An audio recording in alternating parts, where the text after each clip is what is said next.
For all our differences, those born of diverse pasts and divergent futures, this commencement represents a moment of unparalleled unity for our class. On this day of incredible transition and emotion, I know our hearts and minds are in sync. In our mutual sense of accomplishment, we should be excited. In our immense potential, we should be proud. And for the love and support of the family and friends who surround us, we should be grateful. There can be no doubt that what we have accomplished, the maturation of student into physician, is worthy of the praise bestowed upon us. The ambitions we nurture are testament to the motivation and academic excellence each of us has demonstrated, whether in the classroom, clinic, or interpersonal relationships we have formed. I can say with utmost sincerity that I am proud to be a UCLA student, and I owe much to our medical school for allowing me to achieve a dream I have held since I was a young boy. For me, it is this sense of timing, of personal and shared chronology, that offers a ripe moment for reflection. I invite each of you to look back upon who you were as a first-year medical student, to fully appreciate the promise each of us has fulfilled. This is truly a moment of superlatives. Never again will we be so innocent to the rigors of residency, the ravages of disease, the sanctity of human life and health. But so too does this moment represent the zenith of our enthusiasm and optimism for medicine, a time of hunger and zeal to make our marks as newly minted physicians. And that is why this stage of our careers is such an exciting one. Our youth is our resiliency. Our inexperience is our potential, and our naivete is our power. For all the experiences we've accumulated, the successes and the failures that shaped our years as medical students, I certainly would not fault any of you for looking forward to our near futures. Each of us fully deserves to embrace our new status as physician, surgeon, and doctor. But I encourage you to keep a heady view of the past and to remember your roots. And in this regard, our family members may offer us the best insights into the qualities we possess that will make us the finest possible doctors. I can assure you that our mothers, fathers, brothers, sisters, and relatives look past the accolades and degrees, past the aspiring internist, radiologist, cardiologist, and general surgeon, and instead see their son playing on the beach, their daughter at her piano recital, their brother about to leave for the prom, their sister packing for college. They see us for our humanity, as the unique people we were and still are, the collection of moments from our lives that make us the grown adults we have become. They not only share the memory of our first steps, they remember the first steps we took toward our lives as caretakers, the instances when we proved ourselves to possess the humanitarian qualities that allow us to place the lives of others in our hands. And for that reason, I implore you, don't allow this profession to limit you.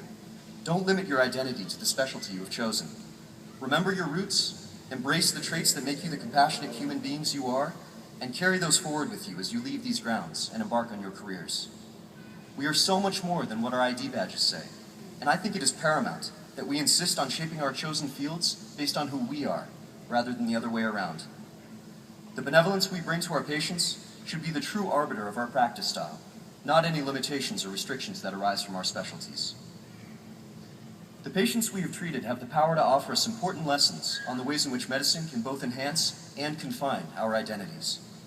When I recently met a young cancer patient in clinic, a girl barely older than myself, it was impossible not to reflect on the manner in which her history, one that included a successful fight against childhood cancer, had imparted her with wisdom and experience I would never possess.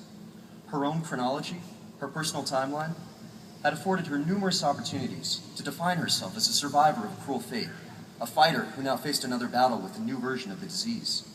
But she chose none of these identities. Instead, she was a wife, a young mother, a graduate student pursuing a second degree on top of the successful law career she had enjoyed. Her cancer was only relevant to her exact present, and she would not allow it to become a salient part of her identity. She demonstrated incredible resolve and maturity. She was determined to fight with every ounce of her strength, but not give her disease any more attention than she felt it deserved. She would beat her diagnosis and let cancer fade into her past as it had before. But so too was she kind to herself. She allowed herself to be emotional, to be vulnerable, to depend on her loved ones for their care and support.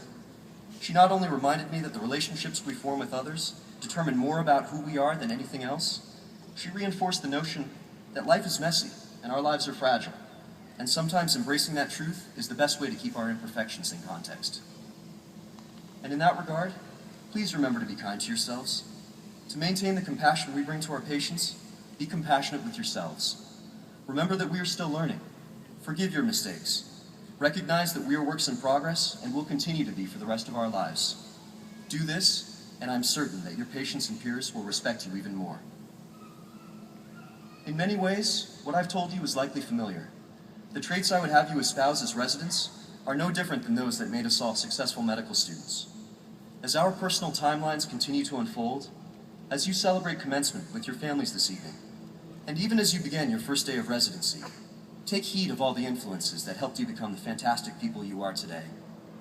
Remember that our ability to become exceptional physicians was determined as much by our character and comportment outside the hospital as it was within it, and that we shaped medical school as much as it shaped us. I will always be grateful to UCLA for the education and opportunities it afforded us.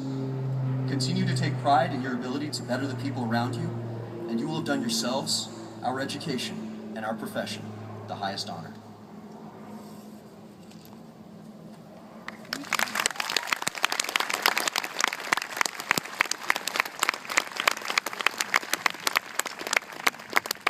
Thank you, Martin.